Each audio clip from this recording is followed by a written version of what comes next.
Jolin. I'm not really sure of his history. Basically, we don't know what happened in Lebanon, in Syria. The 50-year reign, half of it was his son, half the father of Bashar Assad, whatever his fucking name was.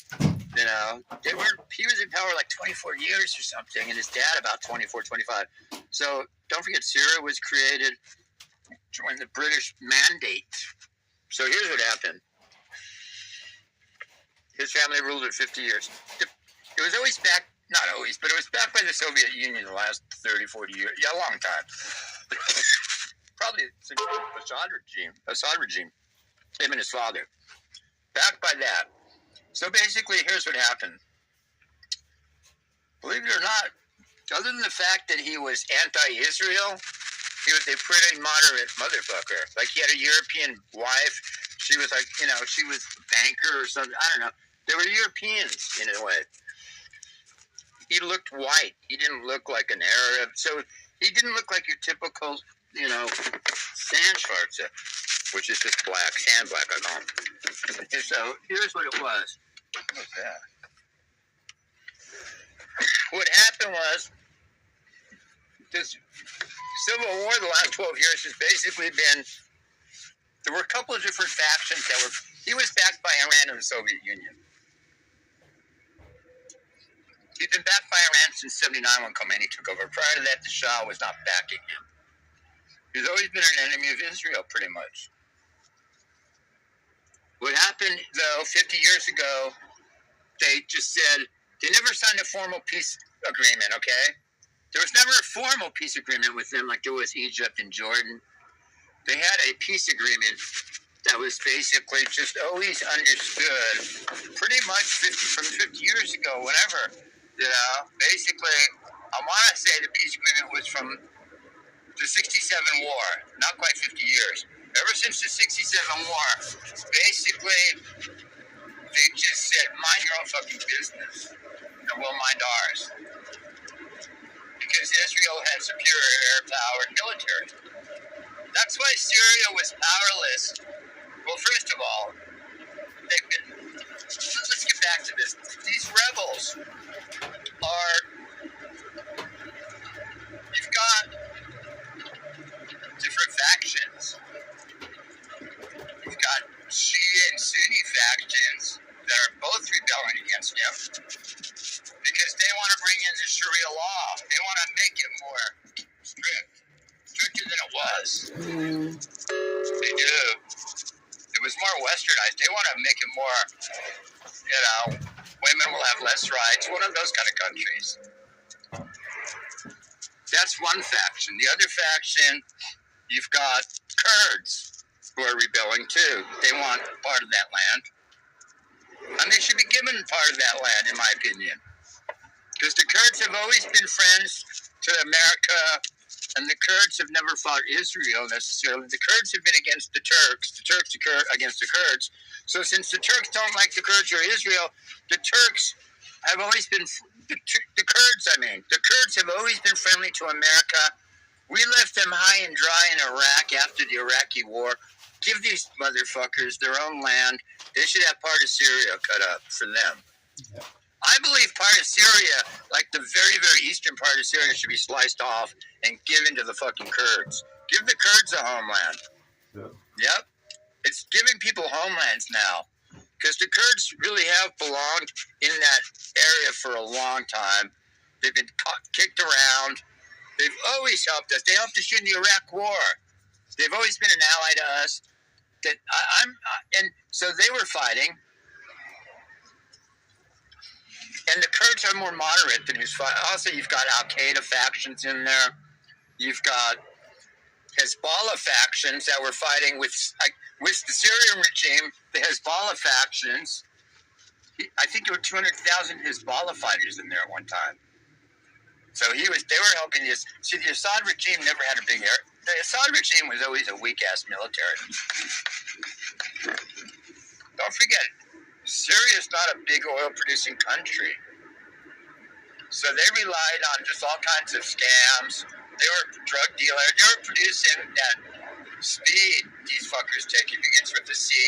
Okay, so basically you had multiple factional groups that wanted to overthrow the Syrian government. Like I said, you had, and Hezbollah was fighting with them because Hezbollah is backed by Iran. But you have, so this dude right now, Jolin, he started out kind of as a nobody, just worked his way up as some kind of, I'm going to be honest with you. This guy started from nothing, supposedly. Now he's on some kind of messianic fucking kick. He thinks he's like the second coming of Muhammad or something, or Allah. Or Muhammad, I should say. This guy is a whack job. He said Damascus. He has videos saying Damascus first, then Jerusalem. So he's a very stupid man because it got to his head. He thought that he could overthrow Damascus. Now this motherfucker thinks he's going to overthrow Jerusalem. And we know what that means. Kicking all the Jews and Christians out. See, right now, Israel controls Jerusalem, and the Palestinian Authority sort of controls part of it.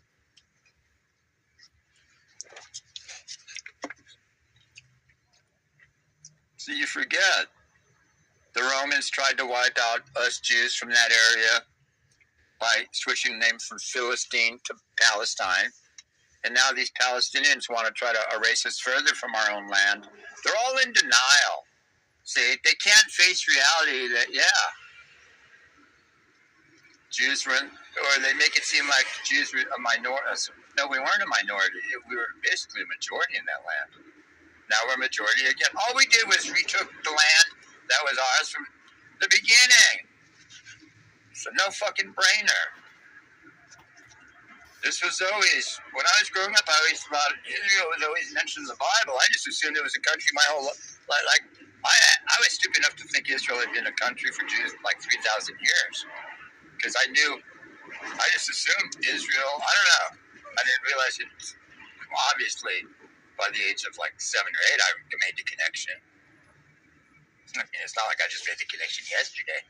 No, when I was 7 or 8, prior to me being 7 or 8 years old, I always thought Israel had just, because I just always read I was indoctrinated. I just learned the Old Testament, and that's what it preached, that there was the land of milk and honey. I knew Judaism. The Jews left. I was going to Passover Seder's when I was young, and I learned the Jews, here's where I left. The Jews left Egypt. Us Jews left Egypt, and which we went into, the Bible says it. I'm assuming even if you aren't a Jewish person and you recognize the Old Testament, which the Christians do and the Muslims do, you recognize it. This is what the Old Testament says. I'm not doing it. Believe me, folks. I wish I could tell you the Jewish people, my people, came from like Hawaii or something, which would be a lot better tropical area. I'm just going by what's fucking factual, people. Well, pretty much it's pretty factual. I mean, if you think about it, it's not like I'm making this bullshit up. But it's not like someone said, hey, Carrie, why don't you just make up in your head the story of some ancient people and make it up out of thin air. You know what? I could never do it in a million years. How am I going to reproduce that story? Nobody can. Think about it. It's a unique. It's just so. Yeah, the Palestinians think it's their land because there's. They don't want to admit that the Romans changed it from they don't want to admit Jews were even ever on that land. Or if it was, see, in their mind, it was always called Palestine, and the Jews were just a small minority of people there. No, you're wrong. You people are wrong. Sure, there's never been a country. It's funny, nobody cared to even, up until the 60s, nobody even thought about making it a country. The Arabs were too busy fighting the Jews, Israel. Now, what about this Jolene character taking over Jerusalem? I don't know what he's smoking. It's not definitely delusional. He's got no Air Force. He's got no Navy. Literally, Israel wiped all that shit out. Plus, even if they left it, you think these rebels know how to fly MiG fighters? That's what Syria uses, MiGs, I believe. They wouldn't know shit. So all that's been wiped out. You're basically dealing with it's a no-go at this point. These people, everything's going exactly how people would say the Bible predicted it to go. To me, it's just business as usual. I see now, every 100 years or 80 years, 75, now I really see. I thought never since the Holocaust, but now I'm thinking, what did I was naive. Now I'm seeing this kind of hatred is every 7,500 years. Now, what kind of people? Wait, let's say you even thought Israel wrongfully killed 40,000 in Gaza, which I think they rightfully killed. Obviously, there's collateral damage. But let's say you thought they wrongfully killed 40,000. Does that, in your mind, justify wiping out a whole group of people, Jewish people, Israel people? You got to remember, 25% of the people in Israel are not even Jewish.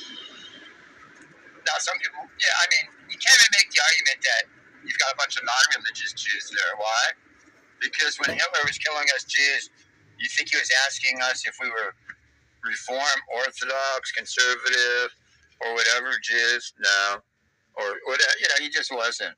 Are you Hasidic Jew? No, he was taking all Jews. So that argument I can defeat right there, just based on that.